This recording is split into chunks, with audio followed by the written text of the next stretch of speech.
Il y a 100 ans, en Inde, vers 22 h, deux petites filles ont quitté leur orphelinat et se sont mises à hurler à la lune. Les témoins ont dit que les yeux des filles brillaient d'une lumière bleue et qu'elles ne ressemblaient plus à des êtres humains. Certains pensent que ces enfants ont été élevés par des loups.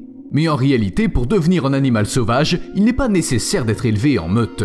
Il suffit de regarder cette vidéo jusqu'au bout. C'est parti!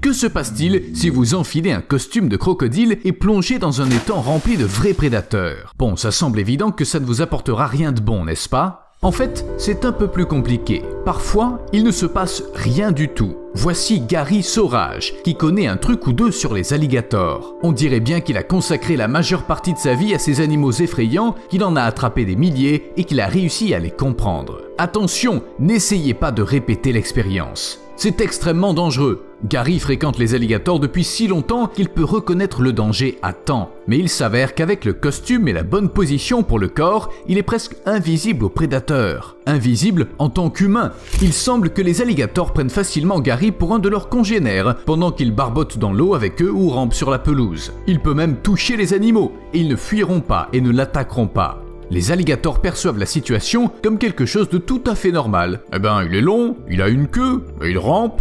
Je vois aucune raison de paniquer. Mais ça ne marche que jusqu'à ce que Gary se remette sur pied. C'est juste le costume. Il suffirait de se déguiser en crocodile, en lion ou je sais pas en autruche pour que les animaux vous confondent avec leurs congénères? Ou est-ce qu'il suffit de bouger comme eux? On commence à se poser des questions. De nombreux animaux réagissent à des stimuli visuels génériques, à la présence d'un nouvel objet, à sa taille, à son comportement, voire à un mouvement soudain. Par exemple, les proies peuvent identifier un prédateur par sa forme, sa taille et sa couleur, et déterminer la menace en évaluant ses actions. Il faut reconnaître qu'un prédateur qui est déjà en train de manger quelqu'un est moins dangereux qu'un prédateur qui s'approche et vous regarde droit dans les yeux tout en se léchant les babines. Donc ce qui ressemble à un alligator et se déplace comme un alligator est perçu par les autres alligators comme, eh bien, un alligator. Mais si un humain décide de ramper plus près du prédateur sans aucun déguisement? Bref, ne le faites pas.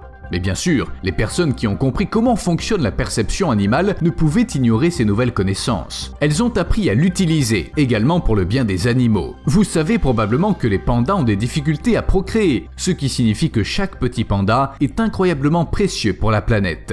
Bien sûr, il faut en prendre soin, mais imaginez que vous êtes ce petit panda. Au cours de votre courte vie, vous n'avez vu personne d'autre que votre mère, et voilà qu'une créature maigre et sans poils s'approche de vous. Et oui, c'est horrible! Peu importe les intentions de cette terrible créature, prendre soin de vous ou vous arracher la tête.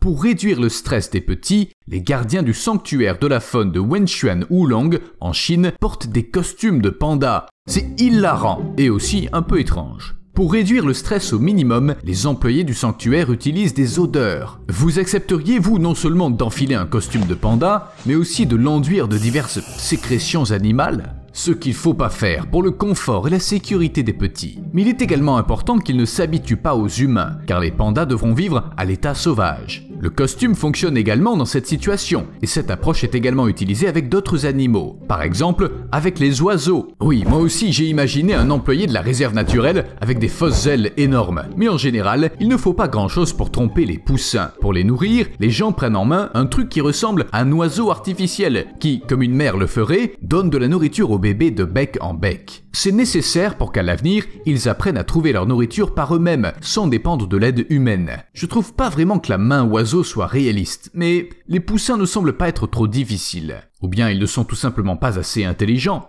Il est clair que l'homme est l'alpha de tous les animaux de la planète en matière d'intelligence. Mais est-il vraiment si facile de tromper les animaux? En fait, ils ne sont pas aussi stupides qu'ils peuvent paraître. À proprement parler, certains animaux ne sont pas si différents des humains. Ils peuvent se reconnaître dans un miroir, ont leur propre langage, peuvent créer des outils, résoudre des énigmes, être rusés, ressentir de la joie, de la tristesse ou même du chagrin. Certaines personnes ont une gamme d'émotions beaucoup plus réduite. Est-ce que tu as la capacité émotionnelle d'une petite cuillère? Mais si c'est le cas, pourquoi les animaux croient-ils si facilement la tromperie la plus simple et la plus ridicule?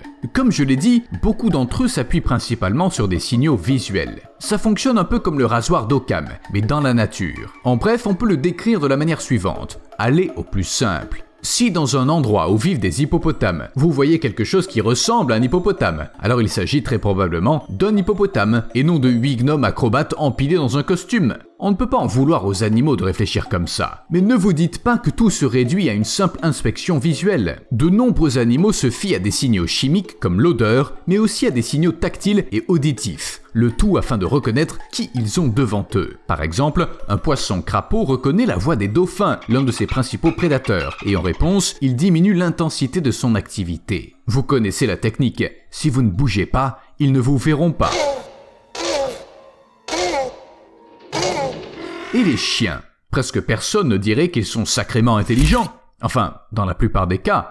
La première chose que les chiens regardent est l'apparence de la créature. Et ce n'est qu'ensuite qu'ils activent leur sens de l'ouïe, leur odorat et leur envie de lécher. C'est pourquoi un homme masqué, même s'il s'agit de son propriétaire bien-aimé, désorientera le chien. Ces animaux sont habitués à lire nos expressions faciales et savent exactement à quoi ressemble leur propriétaire. Il n'est pas étonnant qu'un masque, qu'il s'agisse d'un masque médical ou d'un masque de cheval, les désoriente complètement.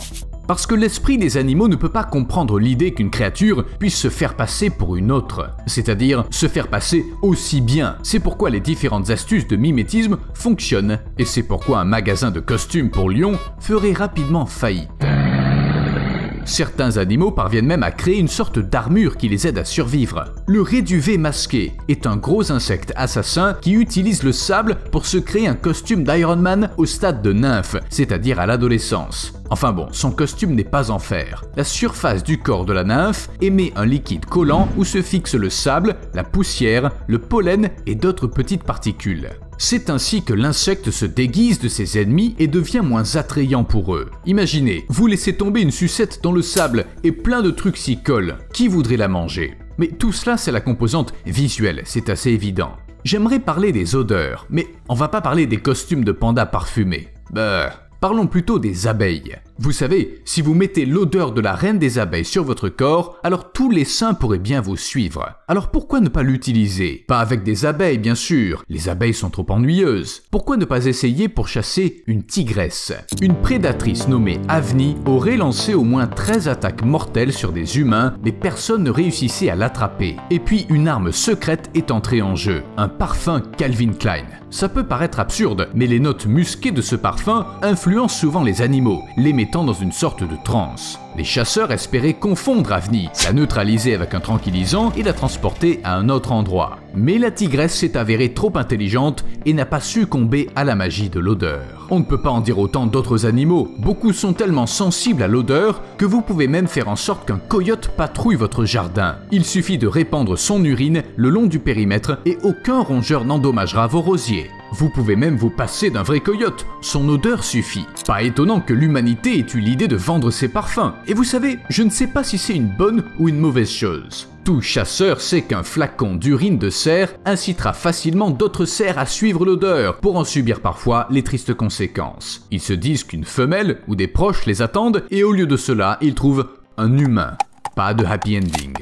T'as exactement 3 secondes pour déguerpir. Bon, on dirait que j'ai tout bien compris. Les odeurs, le comportement, les costumes d'animaux. Mais est-ce qu'on peut vraiment grandir dans une meute de loups et devenir soi-même un loup? Cette histoire de 2 jeunes filles originaires d'Inde suscite de nombreux doutes, si bien que les scientifiques la qualifient souvent de fausse. Il n'y a pas assez de preuves, et celles qui existent semblent plutôt avoir été inventées plus tard. C'est quoi ces yeux bleus qui brillent? Aujourd'hui, les gens diraient probablement que les filles sont des cousines des marcheurs blancs. Mais il existe des histoires d'enfants élevés par des animaux, et elles sont beaucoup plus crédibles. Marina Chapman affirme avoir vécu dans la jungle avec les singes, et apparemment elle ne ment pas. Marcos Rodriguez Pantora a vécu pendant 12 ans avec des loups dans le sud de l'Espagne. Plusieurs enfants ont été pris d'affection par des chiens lorsque leurs parents les ont abandonnés, et il y a aussi des histoires de chèvres, de moutons, d'ours et même d'autruches. Un humain qui a grandi avec des animaux peut-il faire partie de leur troupeau? Je pense que oui. Après tout, ils le traiteront peut-être comme un gringalet sans poils, mais quand même comme un membre de la famille. Comme nous,